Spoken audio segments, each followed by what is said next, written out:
ಗಡಿ ರಾಜ್ಯಗಳಲ್ಲಿ ಸೇನಾ ಸಂಘರ್ಷ ಜೋರಾಗಿದೆ. ಜಮ್ಮು ಕಾಶ್ಮೀರ ಅಕ್ನೂರ್, ಕಿಶ್ತ್ವಾರ್, ಸಾಂಬಾ ವಲಯದಲ್ಲಿ ಕರೆಂಟ್ ಕಟ್ ಮಾಡಲಾಗಿತ್ತು ನಿನ್ನೆ.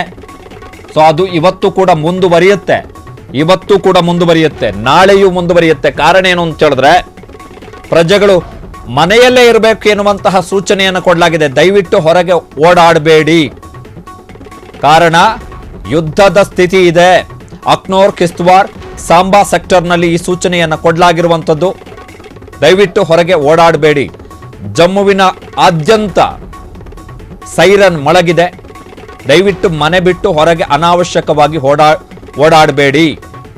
ಯುದ್ಧದ ಸ್ಥಿತಿ ಇದೆ. ಪಾಕಿಸ್ತಾನದ ಯುದ್ಧ ವಿಮಾನಗಳು ಮತ್ತೆ ಡ್ರೋನ್ ದಾಳಿ ಆಗುವಂತಹ ಸಾಧ್ಯತೆಗಳಿದಾವೆ.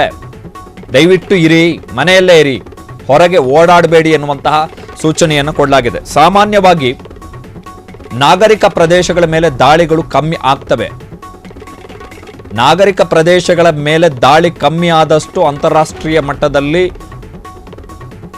ಆ ರಾಷ್ಟ್ರದ ಪರ ಬೆಂಬಲ ಜಾಸ್ತಿ ಇರುತ್ತೆ. ನಾಗರಿಕ ಪ್ರದೇಶಗಳ ಮೇಲೆ ದಾಳಿ ಶುರುವಾಯಿತು ಅಂತ ಹೇಳಿದ್ರೆ ಅಂತಾರಾಷ್ಟ್ರೀಯ ಮಟ್ಟದಲ್ಲಿ ಅದನ್ನು ಒಪ್ಕೊಳ್ಳಲ್ಲ. ಹೀಗಾಗಿ ನಾವು ಸರ್ಜಿಕಲ್ ಸ್ಟ್ರೈಕ್ ಆದಂತಹ ಸಂದರ್ಭದಲ್ಲಿ ನಾವು ಯಾಕೆ ಅದನ್ನು ಸ್ಪೆಸಿಫಿಕ್ ಆಗಿ ವಿಶೇಷವಾಗಿ ಉಲ್ಲೇಖ ಮಾಡಿದ್ವಿ ಅಂತ ಹೇಳಿದ್ರೆ ಆ ಕಾರಣಕ್ಕೋಸ್ಕರ ನಾಗರಿಕ ಪ್ರದೇಶಗಳ ಮೇಲೆ ನಾವು ದಾಳಿ ಮಾಡಿಲ್ಲ ಅಂತ. ಅಂದರೆ ನಮ್ಮ ಉದ್ದೇಶ ಜನರನ್ನ ಸಾಯಿಸೋದು, ಜನರನ್ನ ಮುಗಿಸೋದು ಆಗಿರಲಿಲ್ಲ. ನಮ್ಮ ಉದ್ದೇಶ ಇದ್ದಿದ್ದು ಉಗ್ರರನ್ನ ಸದೆಬಡಿಯುವಂಥದ್ದು, ಉಗ್ರರ ನೆಲೆಗಳನ್ನು ಧ್ವಂಸ ಮಾಡುವಂಥದ್ದು ಅಂತೇಳಿ. ಮಿಲಿಟರಿ ನೆಲೆಗಳ ಮೇಲೂ ಕೂಡ ನಾವು ದಾಳಿ ಮಾಡಿಲ್ಲ ಅಂತ ಹೇಳಿ ಸರ್ಜಿಕಲ್ ಸ್ಟ್ರೈಕ್ನ ಸಂದರ್ಭದಲ್ಲಿ ಹೇಳಿದ್ವಿ. ಕಾರಣ ಏನು ಅಂತ ಹೇಳಿದ್ರೆ ನಮ್ಮ ಉದ್ದೇಶಗಳು ಅದಾಗಿರಲಿಲ್ಲ ಅಂತ.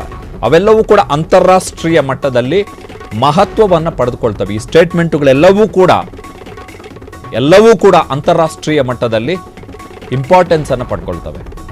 ಅಂತಾರಾಷ್ಟ್ರೀಯ ಮಟ್ಟದಲ್ಲಿ ನಿರ್ಧಾರಗಳಾಗಲಿಕ್ಕೆ ಇವೆಲ್ಲ ಅಂಶಗಳು ವೆರಿ ವೆರಿ ಇಂಪಾರ್ಟೆಂಟ್. ನಿಷ್ಕ್ರಿಯಗೊಳಿಸಲಾಗಿದೆ ಪಾಕಿಸ್ತಾನದ ಡ್ರೋನ್ಗಳನ್ನು. ಜಮ್ಮು, ಪಠಾನ್ಕೋಟ್ ಮತ್ತು ಉಧಂಪುರ್ನಲ್ಲಿ ಡ್ರೋನ್ ದಾಳಿಯ ಪ್ರಯತ್ನವನ್ನ ಪಾಕಿಸ್ತಾನ ಮಾಡಿದೆ. ಬಟ್ ಅವೆಲ್ಲವನ್ನ ಕೂಡ ಭಾರತೀಯ ಸೇನೆ ನಿಷ್ಕ್ರಿಯಗೊಳಿಸಿದೆ.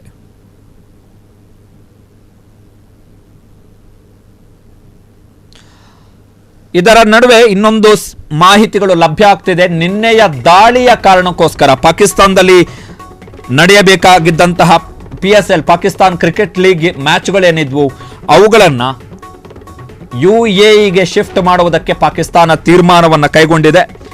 ರಾವಲ್ಪಿಂಡಿ, ಮುಲ್ತಾನ್ ಮತ್ತು ಲಾಹೋರ್ನಲ್ಲಿ ನಡೀಬೇಕಾಗಿದ್ದಂತಹ ಪಂದ್ಯಗಳು, PSL ಪಂದ್ಯಗಳು ಎಲ್ಲವೂ ಕೂಡ ಈಗ UAEಗೆ ಶಿಫ್ಟ್ ಆಗಿವೆ.